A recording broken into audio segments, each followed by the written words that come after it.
সংস্কৃত পাঠশালাতে সকলকে স্বাগত জানাই। আমি সুরজিৎ রয়। আজকে তোমাদের ওয়েস্ট বেঙ্গল স্টেট ইউনিভার্সিটির 6th সেমিস্টার GE2 এর সংস্কৃতের সাজেশন নিয়ে আলোচনা করব। তোমরা অনেক দিন ধরাই সংস্কৃতের সাজেশন নিয়ে আলোচনা করতে বলেছিলে, কিন্তু সময়ের অভাবের কারণে আলোচনা করতে পারিনি। আজকে সেই সাজেশন নিয়ে আলোচনা করব, আর এর সঙ্গে সঙ্গে বলে দেবো তোমরা কোন কোনগুলো বেশি করে পড়বে। সাজেশনও থাকছে এবং যেগুলো পড়তেই হবে সেগুলোও বলে দেবো। কেননা 6th সেমিস্টারে জির সাজেশন করাটা একটু চাপের, কারণ প্রশ্ন কিভাবে আসবে সেটা বলাটা একটু কঠিন হয়ে দাঁড়ায়। যাই হোক, তবু একটা সাজেশন করেছি। দেখো, প্রথম আসবে বেদের থেকে 10 নম্বরে একটা ব্রড কোশ্চেন লিখতে হবে। এর মধ্যে যে নারীর স্থান এবং বেদাঙ্গ, এই দুটো খুব ইম্পর্টেন্ট। আর এই দুটো সূক্তের মধ্যে যে কোনো একটা সূক্ত আসতে পারে। তো মনে করো নারীদের স্থান, এটা খুব খুব ইম্পর্টেন্ট, এটা আসতে পারে। ঠিক আছে, এটা গেল ব্রড কোশ্চেন, তোমাদের একটাই লিখতে হবে। এটা কিন্তু সম্পূর্ণ বাংলায় লিখতে পারো, এই 10 নম্বর। ওকে, এরপরে যেটা আসবে, এই বেদের থেকে একটা টিকা আসবে। এই টিকাটাও তোমরা বাংলায় লিখতে পারো, 5 নম্বরের একটা টিকা। এই টিকাটাও তোমরা বাংলায় লিখতে পারবে। এই টিকার জন্য তোমাদের 4টে দিয়েছি, দেখো: আরণ্যক, নিরুক্ত, গৃহ্যসূত্র, ব্রাহ্মণ। ঠিক আছে, তার মধ্যে প্রতিটাই ইম্পর্টেন্ট। আর এছাড়াও আরও একটা তোমরা পড়বে, সেটা হচ্ছে কল্প। কি পড়বে? কল্প। তোমাদের কিন্তু মোটামুটি সবই পড়তে হবে, কোনো কিছু বাদ রাখবে না। কারণ কিন্তু প্রশ্ন মানে বিগত বছরের যদি তোমরা প্রশ্ন লক্ষ্য করো, তেমনভাবে কিন্তু প্রশ্ন রিপিট হয় না। কোথা থেকে প্রশ্ন তুলে দেবে সঠিকভাবে কিন্তু বলা যায় না। তাই জন্য সবগুলোই পড়বে, তবে সবথেকে বেশি ইম্পর্টেন্ট যেটা এই ব্রাহ্মণ, আরণ্যক। ঠিক আছে, আশা করি এর মধ্যে তোমরা পেয়ে যাবে। আর নিরুক্তটাও খুব ইম্পর্টেন্ট। যাই হোক, এই 5টা তোমরা কিন্তু ভালোভাবে পড়বে, তোমরা অবশ্যই পেয়ে যাবে। এরপরে তাহলে টোটাল হলো 15 নম্বর। বেদ থেকে যে 15 নম্বর আসবে, এটা কিন্তু সম্পূর্ণ বাংলায় তোমরা লিখতে পারবে। আচ্ছা, এরপরে পুরাণ নিয়ে আলোচনা করি। পুরাণ থেকে 5টা 2 নম্বরের শর্ট কোশ্চেন আসবে, যার কিন্তু সাজেশন কিছু হয় না। তবু আমি একটা আলাদা ভিডিওতে কিছু মানে ইম্পর্টেন্ট কোশ্চেন আমি নিয়ে আলোচনা করে দেবো।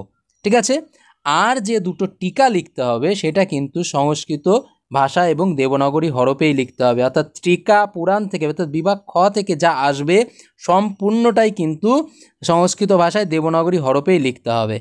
যাই হোক, এই টিকার আলোচনা করার পূর্বে তোমাদের বলে রাখি, তোমরা যারা এই GE2 এর সম্পূর্ণ নোট পেতে চাও সাজেশন সমেত, তাহলে নিচে দেওয়া এই নাম্বারে যোগাযোগ করতে পারো। টোটাল ফিস হচ্ছে 650 টাকা।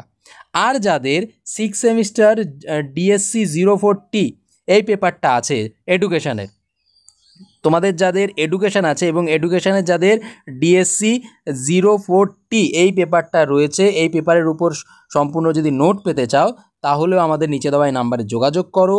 শুধুমাত্র যদি এডুকেশনের নোট নাও তাহলে 650 টাকা, আর যদি সংস্কৃত আর এডুকেশন দুটোরই নোট নাও তাহলে তোমাদের 1300 টাকা দিতে হবে না, তখন তোমাদের দিতে হবে 1100 টাকা। ঠিক আছে, যাই হোক, আর যাদের ইতিহাসও আছে তারাও যোগাযোগ করতে পারো ইতিহাসের নোটের জন্য। যদি 3টে নোটই নাও তাহলে তোমাদের আর 3টে নোটের জন্য প্রায় 2000 টাকা খরচ করতে হবে না। তাই 3টে নোটের জন্য টোটাল ফিস পড়বে তোমাদের 1500 টাকা।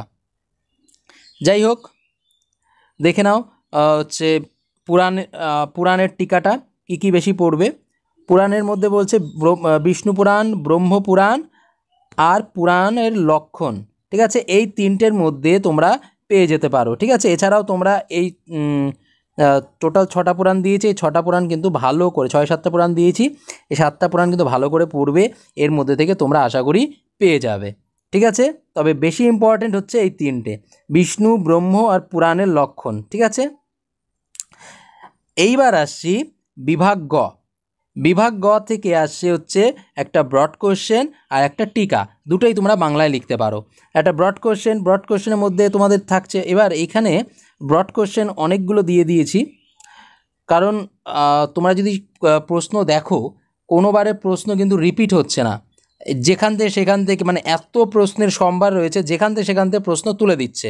ঠিক আছে, যাই হোক, তোমাদের একটা প্রস্থান ত্রয় থেকে একটা, মানে প্রস্থান 3টে প্রস্থান হয়: রীতিপ্রস্থান, গুণপ্রস্থান বা রসপ্রস্থান। রসপ্রস্থান আগেরবার এসে গেছে, তাই এবার আর আসবে না। রীতিপ্রস্থান বা গুণপ্রস্থানের মধ্যে দিতে পারে, তবে রীতিপ্রস্থানটা খুব ইম্পর্টেন্ট। ঠিক আছে, এছাড়া তোমাদের এছাড়া তোমাদের আর যেটা ইম্পর্টেন্ট সেটা হচ্ছে আত্মার স্বরূপ, পাণিনীয় ব্যাকরণ শাস্ত্রের ইতিহাস বা মহাভাষ্যের গুরুত্ব, এগুলো খুব খুব ইম্পর্টেন্ট। হ্যাঁ, এই 4টে প্রশ্ন খুব খুব ইম্পর্টেন্ট, কিন্তু এগুলোও কিন্তু তোমাদের একবার দেখে যেতে হবে। ঠিক আছে, একদম সহজ প্রশ্ন, একবার দেখলেই মোটামুটি তোমরা পেরে যাবে, এতটাই সহজ। ঠিক আছে, যেহেতু তোমাদের সাজেশানটা মানে ঠিকভাবে আমি করতে পারিনি, কারণ সবগুলোই ইম্পর্টেন্ট কোশ্চেন, যে কোনটা ছেড়ে কোনটা দেবে বলাটা একটু চাপের হয়ে যায়, তাই জন্য এই বছর আমি তোমাদের সেভাবে সাজেশান করতে পারছি না। যাই হোক, এরপর আসছি হচ্ছে, আচ্ছা এরপরে যে টিকাটা আমি তোমাদের দিতে পারিনি। আমি এরপরে যদি আমি পারি, যে মনে হয় যে সাজেশান আরও ছোট করব, এরপরে আমি করে দেবো, তবে টিকাটা এখনও টিকার সাজেশানটা আমি পরে আলোচনা করব, বা পুরোটা নিয়ে আরও একটা ভিডিও তোমাদের সাজেশানের উপর আলোচনা করে দেবো। ঠিক আছে, যাই হোক আজ এই পর্যন্তই।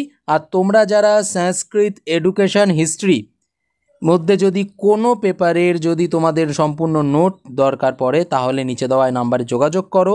আর যারা এখনও হোয়াটসঅ্যাপে জয়েন করোনি, এই ভিডিও ডেসক্রিপশানে হোয়াটসঅ্যাপ গ্রুপের লিঙ্ক দেওয়া আছে, সেখানে গিয়ে তোমরা হোয়াটসঅ্যাপে জয়েন করতে পারো। আজ এই পর্যন্তই। তোমাদের আগামী পরীক্ষার জন্য অনেক অনেক শুভেচ্ছা থাকলো, ভালো করে পরীক্ষা দাও। আর যদি কোনো প্রশ্ন থেকে থাকে অবশ্যই কমেন্ট করে জানাতে পারো, অথবা গ্রুপে আমাকে জানাতে পারো।